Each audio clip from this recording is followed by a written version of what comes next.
Hello Aquarius, Sun, Moon, Rising, and Venus signs. Kamusta kayo? Sana po nasa mabuti kayong kalagayan. Welcome back po sa Star Tarot. At kung bago kayo rito, welcome din po kayo. Please subscribe, like, share my videos, and leave me a comment kung naka-resonate po kayo. Thank you.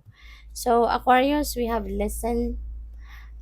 Yung listen na to, Aquarius, feeling ko this is about listening to your intuition.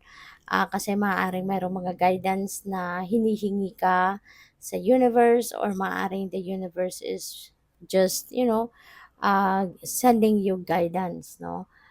Sa ngayon, to help your situation, diba? Para magabayan ka kung paano mo ina-navigate ang mga circumstances mo sa buhay sa ngayon.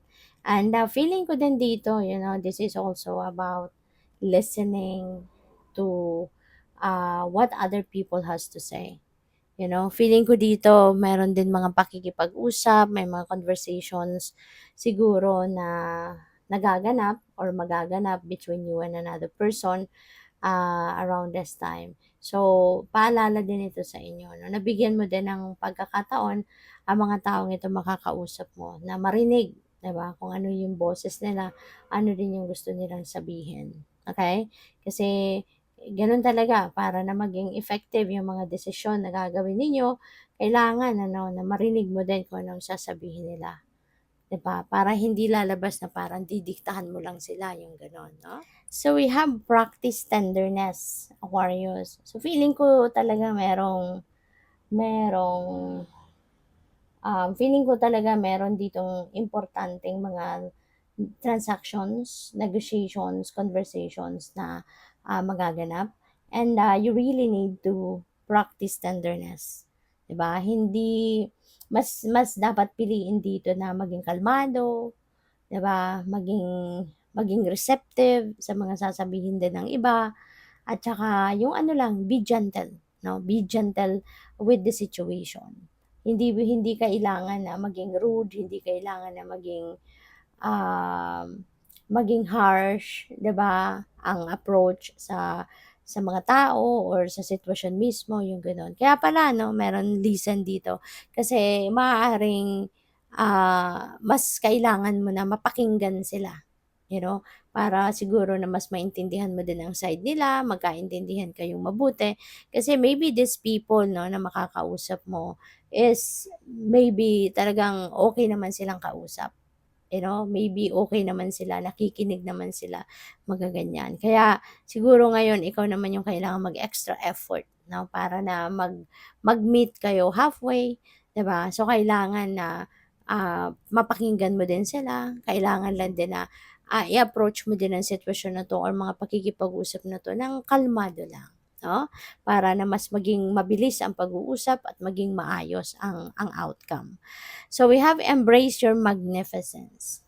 Ayan. So, feeling ko dito ang iba sa inyo, Aquarius, maybe yung parang siguro you're playing small, 'di ba?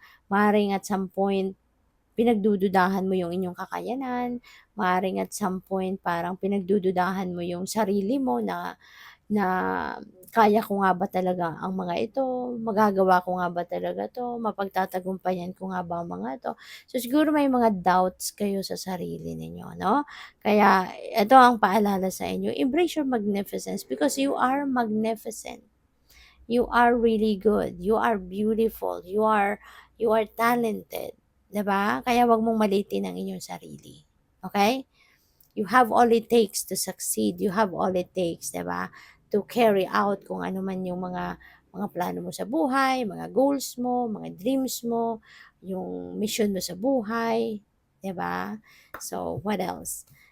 By the way, maraming salamat, no, for subscribing. And if you haven't subscribed yet, subscribe na kayo. And also, maraming salamat din for not skipping the ads. Malaking bagay po yan sa akin. And also, please click the join button sa baba ng video kung gusto po ninyo na mag-join kayo sa membership. Okay? Salamat po. So, first card po ninyo, love. Okay? Sabi dito, listen to your heart, embrace what makes you happy, and there are 1,000,000 reasons to love. Ayan. So, maaari, no, ng iba sa inyo rito will be very, very loving, very very compassionate, yung gano'n. At, ang sinasabi din dito na embrace what makes you happy. So, piliin mo whatever it is that will make your heart sing, whatever it is that will make your soul sing. Piliin mong sundin ito, 'no? Kasi minsan, 'di ba, we are, sacrificing our own happiness. 'Di ba? May mga tao na mas pinipili nila kung ano yung mas pina-prioritize nila kung ano yung mas makakapagpasaya sa ibang tao, 'di ba? Kung ano mas makakapagpasaya sa pamilya nila, sa ibang tao, yun ang mas pina-prioritize nila rather than their own happiness, 'di ba? So, dito, hindi naman sinasabing, hindi tama yon, 'di ba, na iisipin mo din kung ano din ang makakapagpasaya sa iba, ano din yung, papaano mo din sila mapi-please, that's okay as well. Pero mas mas dapat na unahin mo yung kung anong makakapagpasaya sa sarili mo so that, you will be excited, you will be inspired, you will be motivated, 'di ba, na mas mas lalo kang magsipag, magtiyaga, 'di ba? Kasi masaya ka when you are high vibe, mataas yung vibrational frequency mo, 'di ba? So, you will be, surrounded with positivity in you. So, mas magandang i-share din yun sa iba, 'di ba? At saka hindi lang 'yan, mas magiging contagious, 'di ba? Magiging contagious yung inyong positivity, kaya yung mga ibang tao that you are going to be dealing with, 'no, in the future, 'di ba, mashe-share-an mo din ang iyong positivity, 'di ba? Mas maraming tao pa, 'no? If you are doing kasi what you love, mas nagiging masaya ka and you are in a sense filling yourself with love, 'di ba? Kasi ginagawa mo kung ano makakapagpasaya sa'yo, ginagawa mo kung ano ang gustong-gusto mong gawin. So, in a way talaga magiging, ano ka, your heart will be filled with joy and happiness and love. Kaya mas marami kang puwedeng i-share sa iba. You can share your happiness with other people, 'di ba? You can share your love with other people. Kasi kung hindi mo rin ifi-fill yung puso mo, yung sarili mo ng pagmamahal, wala ka din namang ibibigay sa iba. Kasi papaano ka magbibigay ng pagmamahal sa iba, yung sarili mo nga wala, hindi ba? So we also have healing. Bless all in need of healing, hope and love. Spirit grant us strength and wisdom. Guide us to the path of wellness. So, Aquarius, maaari, no, na ang iba sa inyo dito is in need of healing. Pwedeng hindi lang ito, pwedeng physical, no, illness ang na-experience ng iba sa inyo. Baka may mga physical ailments, may mga sakit-sakit sa katawan, or pwedeng merong emotional, 'di ba, na problema, puwedeng gano'n din, ano?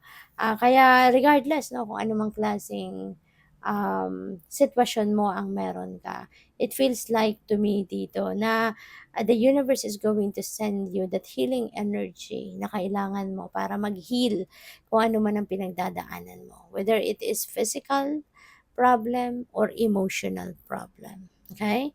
So, puwede rin ano na ang iba siguro sa inyo din dito, Aquarius, baka ikaw ang healer, 'di ba?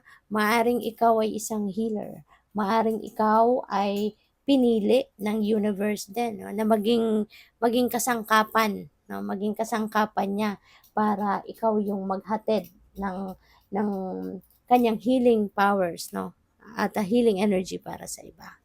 So we have strength, you have courage, you can endure, find your center and spiral into your power. Ayan, so this is really beautiful. Pinapaalala lang sa inyo dito, no, na meron kang tapang, you have that courage and you have that inner strength in you. Kaya wala kang dapat na katakutan. Hindi ka dapat matakot, hindi mo dapat na maliitin ang sarili mo, maliitin ang kakayanan mo, don't play small, 'di ba? Kasi kaya mo 'yan. No, kaya mo 'yan. Kung kunyari meron kang mga ine-envision sa buhay mo, mga goals, mga dreams mo, 'di ba? Huwag kang matakot na abutin ito. Huwag kang matakot na mag-take action towards realization of your dreams or your goals. Kasi kayang-kaya mo 'yan, 'di ba? In the first place, hindi ibibigay sa ng universe ang isang opportunity, kung hindi 'yan para sa. So hindi mo maiisip kung ano ang goal mo, hindi mo maiisip kung ano yung dream mo, kung hindi mo kayang panindigan yan, or kung hindi mo kayang magawa ng paraan yan na ma-experience mo yan sa inyong 3D reality. 'Di ba? Kaya 'wag kang matakot, okey? Huwag kang matakot, kaya mo yan, kaya mong abutin yan. Kung kaya mong isipin, 'di ba? Kung kaya mo ngang isipin, kaya mong imagine-in kung ano yung pangarap mo, mas lalong kaya mong gawan ng paraan yan. Mas lalong kayang-kaya mong gawin ang mga bagay na necessary para mag-come to reality 'no, yung mga pangarap mo, okey? Kailangan mo lang na maging matatag ka, maging matapang ka. Okay, at walang walang hindi mo kakayanin. Okay, so good luck po. Thank you for watching. Love and light. Namaste.